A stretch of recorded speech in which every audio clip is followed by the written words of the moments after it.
Hello दोस्तों, good morning, नमस्ते। कैसे हैं आप सब? आशा करती हूँ आप सब बहुत अच्छे होंगे, मज़े में होंगे। आप सभी का बहुत बहुत स्वागत है हमारे न्यू ब्लॉग में।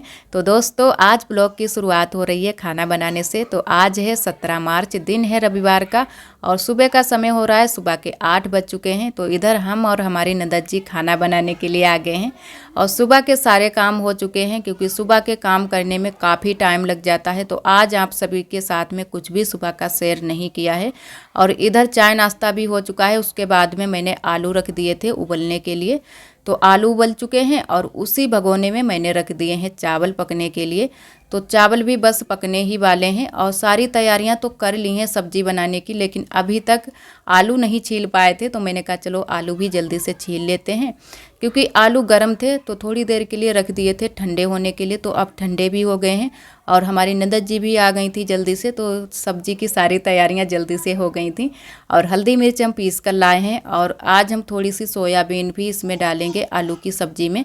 वैसे तो नहीं बनाने वाले थे सोयाबीन वाली, लेकिन थोड़ा सा रखा था तो मैंने कहा चलो इसी में मिलाकर बना लेते हैं। और थोड़े से हम आलू नमक मिर्च के भी कौरेंगे, जो कि आलू कचालू भी बहुत सारे लोग बोलते हैं और बहुत सारे लोग आलू कौरे भी बोलते हैं, जो कि नमक मिर्च के। और उससे पहले मैंने कहा जो सोयाबीन की बड़ी हैं उनको पहले थोड़ा सा तेल डालकर मैंने कहा फ्राई कर लेते हैं अच्छे से, नहीं तो फिर हम आलू भून कौरने में लग जाएंगे। फिर थोड़ी सी कढ़ाई जो है ना कि आलू जो होते हैं ना कि नीचे की साइड में थोड़े थोड़े से चपक जाते हैं, फिर अच्छे से नहीं कौर पाएंगी। तो मैंने पहले से ही सोयाबीन की बड़ी कौर कर और रख लेंगे। और इधर बस सोयाबीन की बड़ी कौर गई थी, उसके बाद में मैंने डाल दिए हैं आलू। तो आलू थोड़े से ही मैंने कौरे हैं, ज़्यादा नहीं कौरे हैं, क्योंकि जिस किसी को भी सूखे आलू ये खाने होंगे वो सूखे वाले आलू खा लेगा। और थोड़ी सी सब्जी भी हमें आज ज़्यादा लग रही थी, तो मैंने कहा थोड़ी सी सूखी बना लेते हैं और थोड़ी सी सब्जी जो है ना कि रसा वाली हो जाएगी, तो 2 सब्जियां हो जाएंगी। और अब तो सभी लोग दोपहरी में भी खाना खाने लगे हैं, क्योंकि काफ़ी बड़ा दिन होने लगा है। तो फिर दोपहरी की भी टेंशन नहीं रहेगी, दोपहरी के लिए भी खाना साथ में ही बन जाएगा। और किसी किसी दिन ऐसा हो जाता है हमारे यहाँ की सब्ज़ी नहीं बचती है दोपहरी के लिए, तो फिर कुछ ना कुछ बनाना पड़ता है या फिर किसी और चीज़ के साथ में रोटी खाई जाती है। तो सब्ज़ी ना कम पड़े तो वही अच्छा है। और इधर आरोही आ गई हैं। आरोही तो आज पूरा दिन घर पर ही रुकेंगी, क्योंकि रविवार है। तो आरोही ने अभी स्वेटर भी नहीं निकाला है और चाय नाश्ता कर चुकी हैं। तो यहाँ पर आरोही हमसे कुछ बात कर रही थी और हम भी आरोही से बात ही कर रहे थे, क्योंकि जिस दिन भी ये घर रहती हैं तो सुबह से ही परेशान करने लगती हैं। तो वही हम कुछ बात कर रहे थे आरोही से। और यहाँ पर और भी कोई था, शायद हमारी ननद जी ही थी। और आज अभी तक बंदर तो नहीं आए हैं, लेकिन फिर भी यहाँ पर डर रहता है, कभी कभी बहुत जल्दी से बंदर आ जाते हैं, पता भी नहीं चलता है। और इधर मैंने सब्जी छौंक दी है, आलू की सब्जी। और तब तक हम आटा लगा लेंगे, क्योंकि जल्दी से रोटियां भी सेंक लेंगे। आज पापड़ तो हम लोग नहीं बनाएंगे, पापड़ आलू के भी पापड़ हम लोगों ने बना लिए हैं और चिप्स भी बनाई है। और जो चावल के पापड़ हैं वो भी आप सभी के साथ में कल मैंने शेयर किया था, चावल के भी पापड़ बना चुके हैं। तो अब अभी तो नहीं बनाएंगे जब तक हमारे सारे काम नहीं ये पीछे वाले घर के हो जाएंगे। अगर टाइम मिलेगा बीच में तो बना लेंगे, नहीं टाइम मिलेगा तो नहीं बनाएंगे, क्योंकि बहुत सारी नमकीन बन चुकी है। और वैसे तो मार्केट से ले लो, थोड़ी बहुत तो फिर भी ली जाती है, लेकिन मार्केट वाली जो नमकीन होती है उनमें ऐसा स्वाद नहीं होता है जो कि घर पर बना लो। तो इसी वजह से मैंने कहा घर पर थोड़ी सी बना लो। और पिछली साल भी बनाई गई थी, लेकिन पिछली साल हम यहाँ पर नहीं थे, हम थे मायके में। जिन दोस्तों ने अभी तक हमारे जो पिछले साल के मायके के ब्लॉग हैं वो नहीं देखे हैं तो जाकर देख सकते हैं। पिछले साल हम मायके में थे तो वहाँ के भी ब्लॉग मैंने डाले हैं। और इस बार हम यहीं पर रहेंगे, इस बार हमारी देवरानी जी भी यहीं पर हैं और हम भी हैं। तो इस बार सभी लोग घर पर ही हैं और तब तक देवर जी हमारे आ जाएंगे, वो भी 2-4 दिन में आ जाएंगे।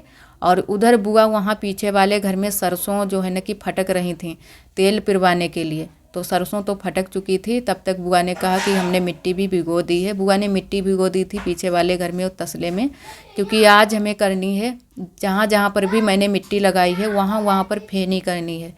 वैसे तो पूरे में लग जाती तो ज़्यादा अच्छा रहता, लेकिन अभी तक पूरे में मिट्टी नहीं लग पाई है।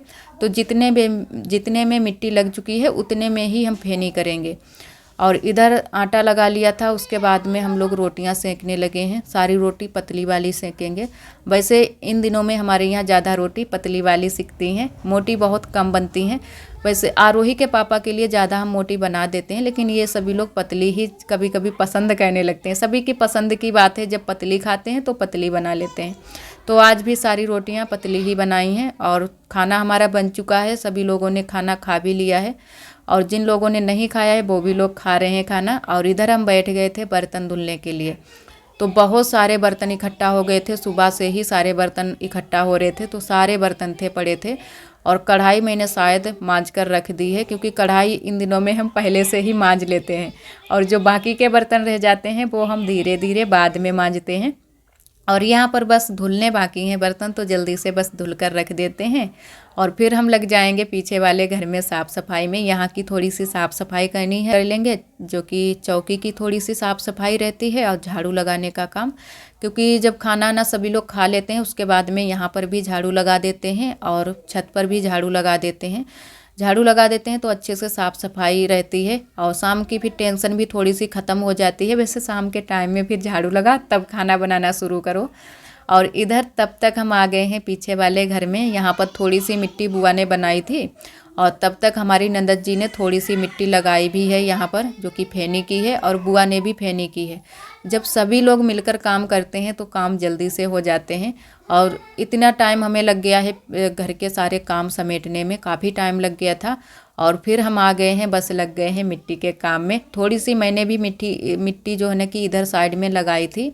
और मिट्टी जो है ना कि ये चिकनी वाली मिट्टी है, तो लग तो आज जल्दी से गई थी। इसमें मिट्टी मिलाई है चिकनी वाली और थोड़ा सा गोबर मिलाया है, तो अच्छे से ये पक्की मिट्टी हो जाती है। ऊपर से लगा देंगे तो अब छूटेगी नहीं मिट्टी। वैसे तो जो मैंने मिट्टी लगाई है वो भी पक्की है, लेकिन फिर भी छूटने का डर रहता है। तो जब हम पुताई करते हैं चिकनी मिट्टी से तब छूट जाती है और अब बिल्कुल भी नहीं छूटेगी। और इसके ऊपर से फेनी जब हमारी हो जाएगी, पूरे में अच्छे से सूख जाएगी, फिर हम किसी दिन इस पर पुताई करेंगे चिकनी मिट्टी से, तब एकदम से खिलकर आएगा। जो हमारे कच्चे आंगन होते हैं, घर होते हैं, एकदम से चमक जाएगा। तो अभी तो 2-3 बार यहाँ पर पुताई होगी, उसके बाद में फिर लिपाई होगी। होली तक हम लोग यहाँ पर लिपाई अच्छे से कर देंगे, 1-2 दिन पहले ही कर देंगे लिपाई, क्योंकि यहाँ का काम थोड़ा सा ज़्यादा हो जाता है और घर में इतने काम नहीं हैं। फिर भी जो भी काम है जो है ना कि खाने पीने के ही रहते हैं और लिपाई पुताई के ज़्यादा काम नहीं है। बस नीचे नीचे पुताई करनी और लिपाई होती है, बस इतने ही काम होते हैं वहाँ पर। यहाँ पर बहुत सारे काम हो जाते हैं मिट्टी के, जो कि लिपाई पुताई लिसाई बहुत सारे काम हो जाते हैं। और एक हमारी दीदी जी ने कमेंट किया था, बहुत ही पहले ये कमेंट किया था कि जो लिपाई होती है वो खाली गोबर से भी हो जाती है। तो जी दीदी, बिल्कुल सही आपने कमेंट किया। कुछ दीदियों को हमारे नहीं पता है कि जो है ना कि लिपाई खाली गोबर से भी हो जाती है। खाली गोबर से ही, पहले तो सभी लोग खाली गोबर से ही लिपाई करते थे, लेकिन अब सभी लोग कलर मिला लेते हैं, जो कि गेरू में भी कलर होता है, तो इसी वजह से वो एकदम से लाल लाल कलर की लिपाई हो जाती है। तो हमारे यहाँ तो अभी भी ज़्यादातर सभी लोग खाली गोबर से ही लिपाई करते हैं। गेरू बहुत ही कम मिलाते हैं, जब कभी त्यौहार होता है या फिर कुछ घर में काम होता है तब गेरू मिला लेते हैं, थोड़ी सी लिपाई अच्छी लगने के लिए। वैसे तो गोबर से ही लिपाई बहुत ही अच्छे से हो जाती है, धूल मिट्टी सब चीज़ें हट जाती हैं। तो आप खाली गोबर से भी लिपाई कर सकती हैं, आप खाली गोबर से कीजिए लिपाई। हम भी कई बार जो है ना कि गोबर से लिपाई करते हैं, उसके बाद में ही गेरू से लिपाई करते हैं। और इधर काफ़ी मिट्टी लग भी चुकी है, फेनी हो चुकी है और नंदत जी हमारी चली गई हैं, इतना काम करके चली गई हैं छोड़कर। और यहाँ पर बुआ भी बैठी हैं, नंदत जी भी अंदर लेटी हैं, क्योंकि नंदत जी की थोड़ी सी तबीयत नहीं ठीक रहती है, फिर भी साथ में हमारे काम कराती रहती हैं, सभी काम कराती हैं। आप सभी को कल दिखाया था कि इतनी ज़्यादा अभी कंजिया जो है ना कि निकली हुई है और पक भी चुकी है, थोड़ा बहुत जो भी उसमें गंदगी थी वो भी निकल चुकी है, लेकिन फिर भी अभी दिक्कत हो रही है। अभी दवाई ले रही हैं हमारी नंदत जी। और बहुत सारी चीज़ें जो भी टटका टोना होता है वो भी सारी चीज़ें की हैं कि अब दोबारा से कंजिया ना निकले, लेकिन देखते हैं बहुत जल्दी से निकल आती हैं। लगभग 8 दिन नहीं बीतते हैं कि कंजिया निकल आती है। और इधर बस अब थोड़ी सी ही फेनी करनी बाकी है, ये भी जल्दी से कर देते हैं। और पापा शायद यहाँ पर खटिया बना रहे हैं, हाँ खटिया ही बना रहे हैं, क्योंकि जो इसकी अदवाइन होती है वो टूट गई थी, तो दोबारा से पापा बना रहे हैं। बोलने लगे कि ये भी काम कर देते हैं। अब जो है ना कि जो भी चीज़ें और जो भी काम छूटा हुआ है वो सारा काम इन दिनों में हो रहा है। और इधर बस फेनी हो जाए उसके बाद में फिर नहाएंगे, और भी थोड़े बहुत हमारे घर के काम हैं तो वो भी करेंगे। और जो खूंटे के पास की जो लिपाई है, लिसाई है, वो मैंने अभी तक नहीं की है। वो बुआ ने कहा कि लास्ट में करना, अभी रहने दो, क्योंकि अभी वहाँ पर जो पड़िया है छोटी सी, वो बांध दी जाती है तो ख़राब हो जाएगी। तो 1-2 दिन हम पहले ही वहाँ पर अच्छे से पीली मिट्टी से लिपाई कर देंगे, तो वहाँ पर भी साफ़ सफाई हो जाएगी। जो है ना कि ऐसे नहीं छोड़ेंगे, लिपाई ज़रूर करेंगे। बुआ बोल रही थी कि लिपाई कर देना, तो अच्छे से पूरे आंगन की साफ़ सफाई हो जाएगी। और ये वाली जो चिकनी मिट्टी होती है, इससे जिससे हम फेनी करते हैं, इससे फेनी करते हुए बहुत अच्छा लगता है। लेकिन कभी कभी कंकड़ निकल आते हैं, क्योंकि जो हमारे यहाँ की ये मिट्टी है, इसमें कंकड़ बहुत ज़्यादा हैं। छोटे छोटे से कंकड़ निकल आते हैं। वैसे तो चिकनी हो जाती है एकदम से, लेकिन कभी कभी निकल आते हैं, ज़्यादा नहीं है। और जो हमारे यहाँ मायके की मिट्टी है, वहाँ पर बिल्कुल भी कंकड़ नहीं निकलते हैं, क्योंकि वहाँ पर है जो मटियार वाली ज़मीन होती है ना, कि वो वाली ज़मीन है, और इधर है बालू वाली ज़मीन, तो इसी वजह से बहुत ज़्यादा कंकड़ निकल आते हैं। और उधर तो जब हम वहाँ पर गए थे मायके में, तब आप सभी को दिखाने वाले थे, लेकिन हम नहीं जा पाए थे तालाब पर। नहीं तो आप सभी को दिखाते जहाँ से मिट्टी आती है। कई दोस्तों ने हमारे कई बार कमेंट भी किया है कि आप वहाँ का दिखाना, और कहाँ से आप मिट्टी लाती हो ये भी दिखाना।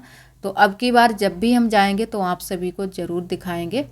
और वहाँ पर मिट्टी लग गई थी पूरे में, फेनी कर दी थी मैंने। और अब धूप भी अच्छे से निकल आई है, क्योंकि काफ़ी टाइम हो गया था, तो अच्छे से अब सूख जाएगी। और इधर अभी जो है ना कि यहाँ पर झाड़ू लगाना बाकी रह गया था, तो मैंने कहा चलो झाड़ू लगा देते हैं। साफ़ सफाई तो कर दी थी और बाकी की, लेकिन अभी झाड़ू लगाना यहाँ पर बाकी था, और छत पर भी झाड़ू लगाना बाकी था। आप सभी को पहले ही मैंने बता दिया कि झाड़ू मैंने लगा दिया था, लेकिन नहीं लगा पाया था। अब आए हैं झाड़ू लगाने के लिए, क्योंकि देरी हो रही थी मिट्टी लगाने के लिए, और नंदत जी हमारी अकेले ही लगा रही थी, तो मैंने कहा चलो मिट्टी लगवा देते हैं पहले, और फिर हम बाकी के काम अपने बाद में कर लेंगे। तो अब यहाँ की हम करेंगे रसोई की साफ़ सफाई, और यहाँ पर आज हम थोड़ा सा पानी डालकर छत को भी धुल देंगे। तो जो भी लकड़ी कंडा है, वो सारी चीज़ें हम बाहर रख देंगे, तब तक धूप में रख देंगे। धूप में सूख भी जाएंगी अच्छे से लकड़ियाँ, क्योंकि लकड़ी थोड़ी सी जो लिप्टिस की लकड़ी होती है, वो अभी गीली है। वैसे जल तो जाती है, जलती तो बहुत तेज़ है लिप्टिस की लकड़ी, लेकिन अभी ही जल्दी से कटी हैं, तो अभी थोड़ी सी गीली है। और बारिश भी हो गई थी बीच में 2-3 दिन, तो और भी गीली हो गई हैं। तो अभी धूप में वहाँ पर भी पड़ी हैं, बगिया में भी, और यहाँ पर भी मैंने धूप में डाल दी हैं। और जो राख है चूल्हे में, वो हम कर देते हैं बरोसी में। उसके बाद में यहाँ पर अच्छे से झाड़ू लगा देंगे, और फिर हम यहाँ की अच्छे से साफ़ सफाई करके फिर हम छत को धुलेंगे। तो अब की बार मैंने छत को धुला भी नहीं है, काफ़ी यहाँ पर छत हमारी गंदी हो गई है। कभी तो सब्जी फैल जाती है, कभी तो चावल फैल जाते हैं, तो जहाँ पर हम खाना बनाते हैं वहीं पर ज़्यादा गंदी हो जाती है, तो फिर दिखने में अच्छी नहीं लगती। आज एकदम से मैंने अच्छे से धुल दी थी छत पूरी, तो बहुत ही अच्छी लग रही थी, एकदम से साफ़ सुथरी। और चूल्हे की पुताई भी साथ में ही कर दी थी। और इधर हम अभी इधर भी आ गए थे जीना की साफ़ सफाई करने के लिए। मैंने कहा यहाँ पर भी थोड़ी सी साफ़ सफाई कर देते हैं। यहाँ पर भी मिट्टी बहुत ज़्यादा आती है, कूड़ा नहीं आता है इतना ज़्यादा, हमारे यहाँ मिट्टी बहुत ज़्यादा आती है, पैर के साथ में, चप्पल के साथ में। तो मिट्टी बहुत सारी निकली थी जीना पर भी, तो अच्छे से जीना को भी साफ़ कर दिया है। और अब चूल्हे की पुताई कर देते हैं। और जो उस दिन शायद कल वाले दिन दाल जो फैल गई थी, यहाँ पर फैली नहीं थी, वो जो है ना कि सीटी लगने से निकल गई थी, तो वही दीवार पर एकदम से कलर जैसा चढ़ गया था, पीली पीली सी दीवार लग रही थी। तो मैंने कहा चलो इतनी दीवार पोत देते हैं, तो अब दिखने में अच्छी लगेगी। और नीचे की साइड में तो हम धुल ही देंगे। और चूल्हे की पुताई तो जैसे रोज़ ही हो जाती है, उसकी तो कोई दिक्कत नहीं, लेकिन जो दीवार में लग जाती है वो दिखने लगती है, और अच्छी नहीं लगती है दिखने में, एकदम से लगती है कि जैसे जूठन लगी हो। तो यहाँ पर मैंने पुताई कर दी है, और बस अब चूल्हे की कर देते हैं पुताई, और उसके बाद में धुल देंगे छत को। और आप सभी दोस्तों को तहे दिल से बहुत बहुत धन्यवाद। आप सभी बहुत प्यारे प्यारे कमेंट करते हो, हमें बहुत अच्छा लगता है। इसी तरह आप सब हमारे चैनल से जुड़े रहिएगा, अपना प्यार और सपोर्ट बनाए रखना। जो दोस्त हमारे चैनल पर न्यू आते हैं तो चैनल को सब्सक्राइब जरूर कर लिया करें। और एक हमारी दीदी ने कमेंट किया है, उनका नाम है प्रीति। वो दीदी बोल रही थी कि होली में घर की मिट्टी से लिपाई पुताई बहुत ही अच्छी लगती है, और आप प्लीज़ पूरा वीडियो दिखाया करो लिपाई पुताई का। तो जी दीदी, ये कमेंट हमारे कई दीदियां करती हैं कि आप लिपाई पुताई का पूरा वीडियो दिखाया करो। तो कोशिश तो करते हैं कि पूरा वीडियो दिखाएं, लेकिन फिर भी और भी बहुत सारे काम हो जाते हैं। वैसे टाइम तो बहुत सारा लग जाता है लिपाई करने में, खाली लिपाई का भी दिखाएं तब भी आप सभी थोड़ा सा परेशान हो जाओगे देखते देखते, तो थोड़ा थोड़ा करके दिखा देते हैं। और एक हमारी दीदी हैं, उन्होंने कमेंट किया है कि आप जो चौक बनाती हो वो पूरा बनाया करो, हाथ भी बनाया करो, पैर भी बनाया करो। तो जी दीदी, अब की बार हम ध्यान रखेंगे, हाथ पैर सभी चीज़ें बनाएंगे। लेकिन हमारे यहाँ जिस तरीके से बनाया जाता है चौक, उसी तरीके से हम बना देते हैं। और एक हमारी दीदी ने कमेंट किया था कि आप देवरानी जिठानी का अलग अलग खाना बनता है। तो ऐसा कुछ भी नहीं है, हमारा खाना अभी एक में ही बनता है। और आप सभी को देखने में लगता है क्योंकि सभी दोस्त हमारी देवरानी जी के भी ब्लॉग देखते हैं और हमारे भी देखते हैं, तो इसी वजह से आप सभी को लगता है। और अगर एक साथ में जब हम काम करते हैं तो आप सभी कमेंट करते हो, कुछ दोस्त हमारे कमेंट करते हैं कि आप लोग एक ही जैसा ब्लॉग बनाते हो। तो जब वो काम करती हैं तो फिर हम नहीं आते हैं उनके वीडियो में, क्योंकि हम बोलते हैं चलो तुम ही कर लो, तुम अपना दिखा दो, हम अपना दिखा देंगे। और इधर फिर हम लोग पिसना बनाने लगे हैं, क्योंकि आटा भी ख़त्म हो गया है। तो बस दोनों लोग लग गए हैं, देवरानी जिठानी, तो जल्दी थोड़ी सी हो गई थी। वैसे अकेले से तो काफ़ी टाइम लग जाता पिसना बनाने में। और एक हमारी दीदी हैं शबनम रजनीश ब्लॉग, वो दीदी भी हमारे ब्लॉग बहुत पसंद करती हैं और बहुत प्यारे प्यारे कमेंट करती हैं।